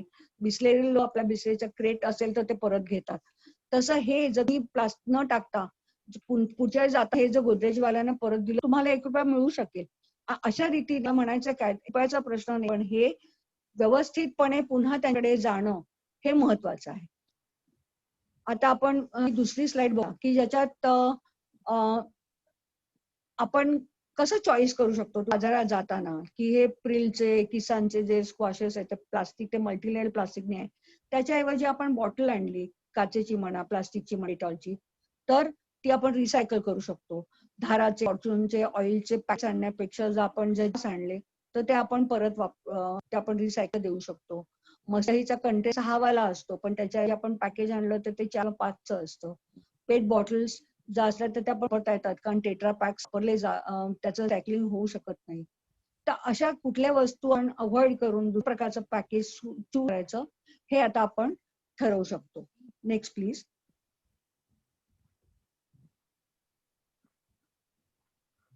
तर not because everything collected to ensure recycling किंवा प्रोसेसिंग, तर ते आता आपण एन्श्योर करायला पाहिजे. कसं करू शकतो आपण? तर आता आपण हे नेक्स्ट प्लीज. आता आपल्याला माहिती आहे आता की नो युअर प्लास्टिकचा एक मोठा उद्देश होता की एज्युकेट युअर सेल्फ. आता यू एज्युकेट अदर्स आणि bring a change in society. कसं? तर आता आम्ही शाळेतनं जातो, शाळेतनं मुलांना सांगतो की तुमची जी पॅकेट्स आहे ती मल्टीची जी असतात, मल्टी पॅकेटची, लेसची, बिस्किटची वगैरे, ती वेगळी ठेवा. आम्ही शाळात मोठे मोठे कंटेनर्स दिले आहेत. ती मुलगी बनते MLP कलेक्शन पॉइंट आणि शाळेत मुलं आणतात. तुम्हाला ते घर भारी वाटलं तर मुलांना नेऊ शाळेमध्ये, शाळेत करतात आणि ते व्हेंडर असतात, हे रिसायकल करणारे जे एजन्सीज असतात त्या शाळेतनं ते घेऊन जातात. आता या बाबतीत पण मला तुम्हाला सांगायचं आहे. माझं असं प्रेझेंटेशन बघितलं, माझ्या एका मैत्रिणीने मला लगेच सांगितलं, अच्छा म्हणजे माझी आज जी मला म्हणत होती की आजी हे टाकू नको, मला शाळेत न्यायचंय. तेव्हा मला वाटलं अरे काय याचं नवीन फॅड, शाळेला कशाला घेऊन जा तुला कचरा. पण आता बघा मुलांना चांगली सवय लागते आहे. मुलं MLP गोळा करून वेगळ्या प्रकारे गोळा करून ते शाळा त्या एजन्सीजना आहे. आम्ही आमच्या आर फाउंडेशनची जी इमारत आहे त्याच्यावरती गच्चीवर पण असं सेग्रेशन करतो. मी माझा कचरा इथे नेऊन देते, पण तुम्ही तुमच्या सोसायटीचे जे स्वीपर्स आहेत, कचरा महिला आहेत, त्यांना एज्युकेट करू शकता. तुम्ही स्वतःचं घराचं वेगळं ठेवण्याचा अख्ख्या सोसायटीचा जर MLP नॉन रिसायकलेबल असतो कचरा, तो एका कंटेनर मध्ये जर ठेवलात आणि सोसायटीमध्ये गोळा केलात, तुम्ही तुमच्या आणि रिसायकल कचरा जो असतो तो त्यांना जर दाखवला की 1, 2, 4, 5 हे रिसायकल शकतात, ते तुम्ही घेऊ शकता. आणि त्यांना तुम्ही जर सांगितलं आणि त्यांना सांगितलं तुम्ही रिसायकल करा, त्याच्यातनं मिळणारे पण तुम्ही घ्या, तर त्यांना एक त्याचं इन्सेंटिव्ह तुम्ही त्यांना एम्पर करताय विथ सम विथ नॉलेज. तर अशा रीतीने जर तुम्ही त्यांना हे तर ते पण आनंदाने ते रिसायकल करतील आणि ते जो रिसायकल होण्यासारखा कचरा आहे रिसायकल करायला घेऊन जातील. जो नाही होत तो जर प्रकारे ठेवला तर अशा एजन्सी आहेत. आर निसर्ग तुम्हाला त्याचा नंबर देऊ शकेल. आपल्या TCची पण एक ऍप आहे, त्या ऍपला तुम्ही त्या ऍपच्या थ्रू तुम्ही कॉन्टॅक्टला तर TMC सुद्धा अशा प्रकारचा कचरा घेऊन जाण्याची व्यवस्था करू शकते. थोडक्यात काय तर आपला कचरा ही आपली रिस्पॉन्सिबिलिटी आहे. जसं मी म्हटलं की निसर्ग कचरा मानत नाही, आपण कचरा तयार करतो. 2005 साली प्लास्टिक निर्माण व्हायला 60 पंक्ती अगदी बोकाळलं आणि आता आपण प्रचंड प्लास्टिकच्या डोंगराने आता त्याचं करायचं म्हणून म्हणतोय. तर तुम्ही जर त्याचं नीट यूज केलात आणि आपल्या कचऱ्याची योग्य विल्हेवाट लावली तर प्लीज जबाबदारी समजून जर केलं तर आपण नक्कीच पर्यावरणाला मदत करू शकतो. त्याच्याबरोबर मी म्हटलं प्लास्टिक न वापरता किंवा प्लास्टिक मिनिमम वापरता किंवा ते रियूज करून किंवा मग त्याची योग्य ते वाट लावून तुम्ही जर प्लास्टिक योग्य विल्हेवाट लावली तर त्याच्याने पण पर्यावरणाला मिळते आणि ह्याच्यानी आपण आपलं जे आरोग्य सांभाळू शकतो, पण आता पुढे येणाऱ्या पिढीस आपण आपली अगदी छान हरीभरी वसुंधरा वारसा हक्काने त्यांच्यापर्यंत देऊ शकतो. नाहीतर काय होईल की जसं ते तंबून शेवटी उंट शिरला आणि अरबाला बाहेर पडायला लागलं, तसं आपल्यालाच राहायला जागा राहणार नाही किंवा जी जागा राहील ती आपला किंवा आपल्या पुढच्या पिढीला राहण्यायोग्य राहणार नाही. त्यामुळे मला आता अपेक्षा म्हणजे मला खात्री आहे की तुम्ही जेव्हा बाहेर जाल तेव्हा तुम्ही जागरूक ग्राहक असाल, एक जबाबदार त्याचे वापरकर्ते असाल, म्हणजे आणि त्याच्यामुळे you will be smart user. तुम्हाला याच्यात देखील काही शंका असतील आता विचारू शकता. कदाचित तुम्ही घरी किचन मध्ये गेलात किंवा मार्केटमध्ये गेलात तर तुम्हाला जास्त शंका येऊ शकतील. तर अशा वेळा आमचा हा नंबर हा ईमेल आहे, त्याच्यात मला कॉन्टॅक्ट करू शकता, तुमच्या शंका विचारू शकता. ज्या कोणाला याच्याबद्दल पुढे काही कार्य करायचं असेल किंवा आमच्याकडनं काही मदतीची प्रशिक्षणाची गरज असेल तर सुद्धा तुम्ही आम्हाला ह्या ईमेल ऍड्रेसवर कॉन्टॅक्ट करू शकता. नमस्कार मॅडम, मी एक प्रश्न विचारू शकते का? धन्यवाद मॅडम. कोणाला प्रश्न हो विचारायचा हो असेल तर अनम्यूट करा आणि विचारा, हॅलो. परत म्यूट करा स्वतःला. Yes, you can ask. माझं नाव जान्हवी गुर्जर. आम्ही गिरगावात स्वयं अभियान म्हणून चालवतो, जे कचरा वर्गीकरणासाठीच काम करतं. आणि तुम्ही आता दिलेली ओके. माहिती खूपच सुंदर आणि उपयुक्त आहे. पण आता प्रश्न असा आहे की आता आम्ही बीएमसी लाच आमचा सगळा प्लास्टिक कचरा देतो, किंवा ई वेस्टचे जे ड्राईव्ह आम्ही करतो ते पण आम्ही बीएमसी बरोबर करतो. पण मग आता मला तुम्ही सांगितलं, प्रश्न पडला की बीएमसी पण ह्या कचऱ्याचं वर्गीकरण पुढे करते का, ज्या पद्धतीच्या प्लास्टिक वर्गीकरणाबद्दल आता तुम्ही बोललात ते, आणि नसेल करत तर आम्हाला तुम्ही कसं सपोर्ट कराल गिरगाव या भागासाठी? आमच्याकडे म्हणजे बीएमसी पण करणार, कारण आता सगळ्यांची म्हणजे ती झालेली आहे. पण तुम्ही जर शक्यतो रिसायकलिंगचा जो आहे कचरा जर वेगळा दिलात आणि हा जो ठेवला आणि त्यांना विचारलं हा सुद्धा तुम्ही नेणार का वेळा, तर हरकत नाहीये.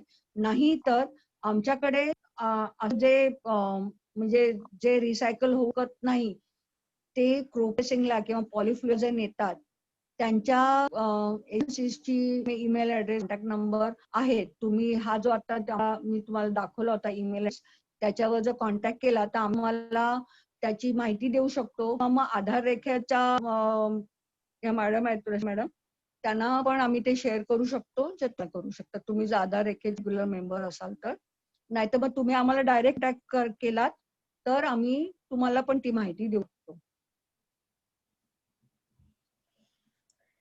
Thank you madam. अजून कोणाला काही विचारायचं आहे का?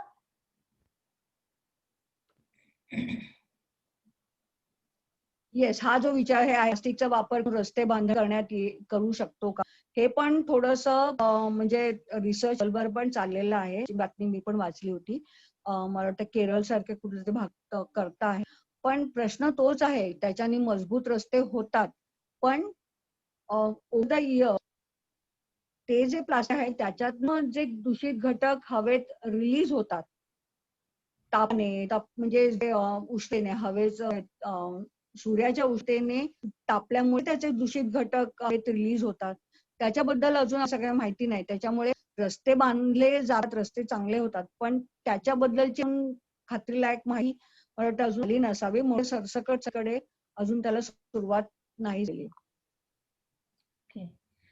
मॅडम, तुम्ही बघत असाल तर चॅट बॉक्स मध्ये सतत आपल्याला हे येतात ते कमेंट्स की व्हेरी इन्फॉर्मेटिव्ह, अनेक नवीन गोष्टी कळलेल्या आहेत. अजून तुम्हाला कोणतरी प्रश्न विचारताय? सीमा मॅडम. मॅडम, मला पण प्रश्न सांगायचंय. बोला. हा बोल. आपल्या ठाण्यामध्ये समर्थ भारत व्यासपीठाने जे प्लास्टिक कलेक्शनचा उपक्रम चालू केला गेल्या 1 वर्ष, तर अनेक सोसायटी आता या वर्षी जॉईन झाल्या. आमची पण सोसायटी गेल्या 1 वर्षापासून त्यांना जॉईन झाले आणि सगळा सुका कचरा जो असतो प्लास्टिकचा, अजून दुसरा पण जे काही असेल काचा वगैरे, ते सगळं आम्ही त्यांना गोळा करून देतो. म्हणजे ठाण्यामध्ये हे चालू झालेली आहे ही मोहीम. हो आहे नक्की. पण सगळं प्लास्टिक ती चांगली म्हणजे चांगली व्यवस्था आहे, तुम्ही त्याला देऊ शकता. मी म्हणत नाही की तुम्ही हे करून ठकच द्या. तुम्हाला जिथे माहिती आहे की ते लोक त्याचं व्यवस्थित व्यवस्थापन करतात, त्याची व्यवस्थित विल्हेवाट लावतात आणि ठाणे झालेले आहेत, ती माहिती आहे ती फ्युएल बनवतात त्याच्यापासून. फ्युएल प्लास्टिक फ्युएल बनवतात ते. फ्युएल बनवतात. एक ऊर्जा फाउंडेशन म्हणून आहे, ते प्लास्टिक कलेक्ट करतात. त्यांचं कुठेतरी पुण्याच्या आसपास कुठेतरी त्यांचं आहे. अशा बऱ्याच येतात आहेत. पर्यावरणाच्या दृष्टीने जागरूक असलेल्या बऱ्याचशा संस्था पुढे येत आहेत. आपल्याला काय पाहिजे? आपल्याला आपण हे जे कचरा आहे तो जो भराभरा लँडला जातो तो आपल्याला वाचवायचा आहे. ते जाण्यापासून आपल्याला वाचवायचं. योग्य ती विल्हेवाट तुम्ही त्या पुनर्वापर करा किंवा त्याचा दुसरा काय तो उपयोग करा, हे आपलं मुख्य उद्देश आहे. त्यामुळे आपण जागरूकपणे देणं हे महत्वाचं आहे. तुम्हाला जर एखाद्या एजन्सीची खात्री असेल तर तुम्ही नक्कीच जरूर द्या आणि इतरांना पण सांगा.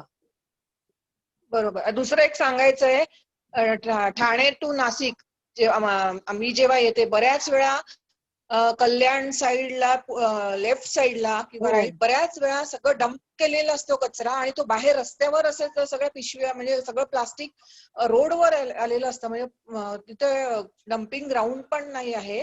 तर त्याचं पण खरं व्यवस्थापन व्यवस्थित व्हायला पाहिजे असं वाटतं. म्हणजे हॉटेल्स त्याचं वगैरे कारण जे हेच आहे आहेत की आपण आपलं घर स्वच्छ करतो आणि सगळं बाहेर नेऊन टाकतो. मग त्याच्यात कचरा पण असतो, न पण असतं, सगळंच असतं. आणि शेवटी संपूर्ण नाशिक ते मुंबईच्या दोन्हीकडे दिसेल कित्येक तुम्हाला डोंगरातनं असे धूळ अशा बाहेर पडताना देईल.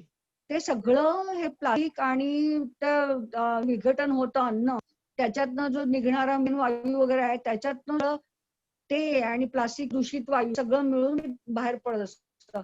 आपल्या इथे देवनाथला किती वेळा लागेल. नाही, हे हॉटेल्स जे आहेत ना, हॉटेल्स जे आहेत ना याला लागून जे ढाबे किंवा हॉटेल्स, त्याचा मला वाटतं त्याचा कचरा सगळा तो असतो तिकडे आणि ते लोक डिस्पोज नाही करत बरोबर. म्हणजे त्यांना काहीतरी एक म्हणजे नाही, मग त्यासाठी जागरूकता त्यांच्यामध्ये आणली बॉडीज पाहिजे. आहेत. धन्यवाद मॅडम. हो, नक्कीच पाहिजे. आणि म्हणून आपण जर जागरूक झालो तर आपण पण म्हणजे जी लोकल गव्हर्निंग बॉडी आहे त्याला भाग पाडू शकतो की ह्यांनी इथे कचरा टाकला, हे चुकीचं आहे. सगळ्या गावांच्या बाहेर जे डम्पिंग ग्राउंड्स होतात ती पण शक्यतो कमी झाली पाहिजे, कारण इकडे तिकडे कचरा टाकता कामा नये. बरोबर. ही आपण हळूहळू म्हणतात ते चळवळी उभी करायला हवी आहे. इतकंच काय, म्हणजे मी तुम्हाला सांगते, हा इथे विषय नाहीये, पण सॅनिटरी नॅप जे टाकले जातात ते त्याच्यामध्ये सुद्धा थिन, अल्ट्रा थिन हे करण्याच्या ह्याच्यामध्ये 60 ते 70% सॅनिटरी नॅपकिन्स मध्ये प्लास्टिक, ज्याचा बायकच्या शरीरावर पण होतो, ते ॲलर्जी, ते कदाचित म्हणजे त्याच्यामुळे कॅन्सरचं प्रमाण होऊ लागलं असेल. पण ते सॅनिटरी नॅपकिन विघटन होतच नाही. ते म्हणजे काय म्हणतात शेकडो वर्ष तसंच राहणार आहे. तर त्याच्याऐवजी आज देशांनी मेन्सकपचा हे केलाय, एक वेगळा विषय होईल. पण आता ठाण्यातल्या जर 9 लाख बायका जर ह्या मासिक येण्याच्या वयातल्या असतील तर साधारणपणे 90 लाख सॅनिटरी नॅपकिन्स दर महिन्याला आपण डम्पिंग ग्राउंडवर टाकतोय. हे कितपत योग्य आहे, ह्याच्याबद्दल पण काहीतरी जागरूक व्हायला पाहिजे ना. नक्कीच मॅडम. विचार करण्याची गरज आहे ह्याच्यासाठी. मला वाटतं गेले तास दीड तास आपण मॅडमना ऐकतो. धन्यवाद. मॅडम, एक विचारायचंय मला. कोणाला विचारायचंय? हा, ये. मीना गायकवाड. मॅडम विचारू का? हा, बोल बोल. मॅडम, मला असं विचारायचंय की जनरली काही वेळेला ना आपण ते प्लास्टिक आहेत ना, आपण बघतो की ते भंगारवाल्याला दिलं जातं. मग तिथे काय होत असेल? कारण शक्यतो सहसा सगळ्या सोसायटीमध्ये वगैरे ना ते उचलतात, भंगारवाल्याला बोलवतात आणि ते घेऊन जातात. मग ते सुद्धा वेगवेगळं करतात का, की काय, कसं, किंवा कुणाला द्यायचं तर आपण कसं ते प्लॅनिंग करायला पाहिजे? नाही, भंगारवाल्या त्यांच्याशी म्हणजे जे प्लास्टिक रिसायकल करणाऱ्यांची आहेत त्याच्याशी हे ना नेऊन देतात. ती आपली फार पूर्वीपाशी जी आहे सिस्टम डेव्हलप झालेली आहे. तर तुम्ही जर त्याला सांगितलं, तो भंगारवाला घेऊन गेला आणि ते व्यवस्थित त्याला नेलं तर ते रिसायकल शकेल. आणि म्हणूनच एक कोणी म्हटलं ना की ते 7 हे नंबर लक्षात इतकं सोपं आहे की कोणी ते वर्गीकरण करू शकतो. पण जेव्हा असं एकत्र करू किंवा एखादं प्लास्टिक हे सगळं म्हणजे अन्न बरबटलेलं असतं, ऑइल बरबटलेलं असतं, अशा वेळेला ते रिसायकल जाते. स्वच्छ प्लास्टिक घेतील पण ते घेणार नाही, किंवा मग ते कोण आता सेग्रेट करतात, त्यामुळे सगळंच पुन्हा ते डम्पिंग ग्राउंडला जाईल, किंवा ते त्या भंगारवाल्या घेणार नाही, मग त्याला ते पैसे मिळेल, मग तो ते कुठेतरी टाक. म्हणून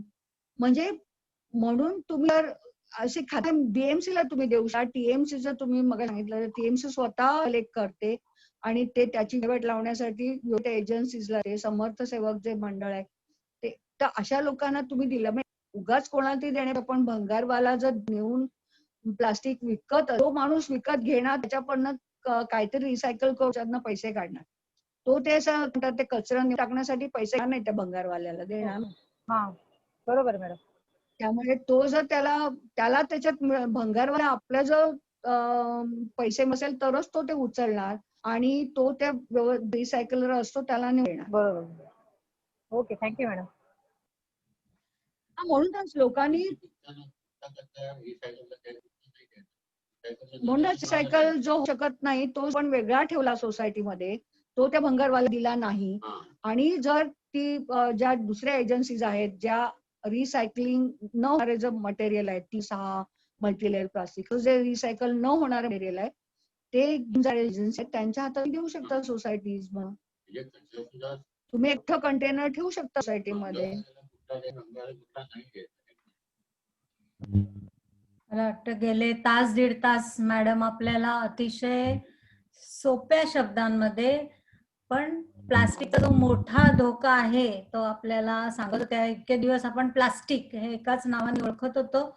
मला वाटतं आज सगळे एज्युकेट झाले त्या बाबतीत आणि 1 ते 7 नंबर आता सगळ्यांच्या हळूहळू लक्षात आले असतील. ते लक्षात कसे ठेवायचं पण मॅडमने अतिशय सुंदर आपल्याला हे दिलेलं आहे की 36चा आकडा 3 आणि 6 आणि त्याला मी जोडीन की 17 खतरा म्हणजे 1 आणि 7 बरोबर ना मॅडम. 1, 7, 3 आणि 6. गुड. येस. तर हे एक रिसायकल होऊ शकतं पण 1 टाइम यूज आहे त्यामुळे बेटर. 1 टाइम यूज आहे पण ते रिसायकल होऊ शकतं. रिसायकल होऊ शकतं. 3 आणि 6 आणि 7 रिसायकल नाही होऊ शकत. बरोबर. 3 आणि 6 सर्वात वर घ्या, 7 नंतर त्याच्यात येईल आणि मग त्याच्यानंतर 1. तर असं आपण आता सगळे एक प्रकारे आज साक्षरता दिन पण आहे तर प्लास्टिकच्या बाबतीत आपण साक्षर झालो असं म्हणता येईल. आणि मॅडमनी अतिशय सुंदर प्रेझेंटेशन पण त्याच्या बरोबर होतं. सगळी आपल्याला त्यांनी पहिलं वाक्य जे म्हटलं की कचरा हा अनैसर्गिक आहे, निसर्गात कुठल्याही प्रकारचा कचरा तयार होत नाही आणि जो कचरा तयार होतोय हे जो डिकम्पोज होऊ शकत नाही त्याला पूर्णपणे माणूस जबाबदार आहे आणि त्याचं हे भोगतो पण आहोत आपण. अनेक हेल्थ प्रॉब्लेम्सच्या द्वारे आपण त्याचं सगळ्याचं आपल्यावर परिणाम होतोच आहे. केबीसीचा पण अतिशय छान फील मॅडमने दिला. ट्रॅडिशनल गोष्टी कुठल्या तुम्ही त्याला रिप्लेस करू शकता कारण प्लास्टिक हे आता काही वर्षात आपल्या जीवनात आलंय. मग त्याच्या आधी काय होतं तर त्याच्याकडे आपल्याला परत जायला हवंय. ट्रॅडिशनल वेज अगदी मी बघितलंय की केरळी लोक आहेत ते पूर्ण जेवण त्या बनाना लीफ मध्ये बांधून आणू शकतात. अगदी पातळ त्याच्यात हे पण असतं म्हणजे त्यांची काय रसम किंवा सांबार ते सुद्धा त्या केळीच्या पानात ते अशा रीतीने बांधतात की बाहेर येणार नाही. जर तुम्ही रेल्वेने प्रवास करत असाल आणि बरोबर जर तुमच्या कोणी केरळात जाणारे केरळी लोक असतील तर ते नेहमी त्यांचं जे अन्न आहे ते पूर्णपणे केळ्याच्या पानांमध्ये रॅप करून आणलेलं असतं. आपल्याकडे पत्रावळी हा प्रकार तर होताच. तर या सगळे अल्टरनेटिव्ह आहेत ते आपण शोधूया. अजून चांगले अल्टरनेटिव्ह जे मॉडर्न युगात पण टिकू शकतील असे पण त्याला येतील याची मला खात्री आहे. मॅडम आज आपल्या इथे आल्या आणि त्या पूर्ण आयुष्य त्यांनी बीएमसीच्या सेवेमध्ये महत्वाची वर्ष त्यांची दिलेली आहेत. त्याच्यानंतर निवृत्तीनंतरचं आयुष्य आहे ते पण त्या समाज सुधारणा ही एक एम डोळ्यासमोर ठेवून आर निसर्ग या सामाजिक संस्थेच्या द्वारे त्या कार्य करता आहेत. त्यांनी सांगितलं तसं मेन्स्ट्रुअल कप्सचं त्यांचं एक मोठं डेमॉन्स्ट्रेशन आणि सगळं भाषण किंवा एक हे आहे त्यांचं ते पण आपण ठेवण्याचा प्रयत्न करूया. तर मॅडम मनापासून हे व्हर्च्युअल आपली मीटिंग असल्यामुळे फक्त हात जोडून तुम्हाला शब्द सुमनांनीच तुमचा आदर तुमच्याबद्दल व्यक्त करू शकते. धन्यवाद. तुम्ही आमच्यासाठी वेळ काढलात आणि एवढं चांगलं. मला पण तुम्हाला धन्यवाद द्यायचे आहेत आणि तुम्ही जे पॉवर प्रेझेंटेशनचं कौतुक केलं ना त्याच्यात माझा काही सहभाग नाही. ते डॉक्टर लता, डॉक्टर लीना आणि आमचे प्रोजेक्ट मॅनेजर मिली आणि कोमलचे पण मला आव्हानायचे आहेत कारण त्याने सगळं जे काय प्रेझेंटेशनचं आहे सगळं आणि मुख्यपणा डॉक्टर लता आणि डॉक्टर लीना यांची आहे. तर त्यांचे पण आभार मानेल आणि तुम्ही मला संधी दिली त्याच्याबद्दल आधार रेखा आणि तुमचे स्वतःचे. निसर्गाची पूर्ण टीम आणि कोमल जी आपल्या बरोबर आज होती पॉवर पॉइंट प्रेझेंटेशन साठी सगळ्यांचे मनापासून आभार मानते. आज पण 100 लोक कधीच पार्टिसिपंट झाले होते आणि अनेकांना आपल्याला वेटिंग रूम मध्ये ठेवायला लागलं नाईलाजानी. परत हे आजचं भाषण पण आपण रेकॉर्ड केलेलं आहे आणि ते YouTube वर टाकण्याचा आपण प्रयत्न करूया. धन्यवाद मॅडम. आता पुढच्या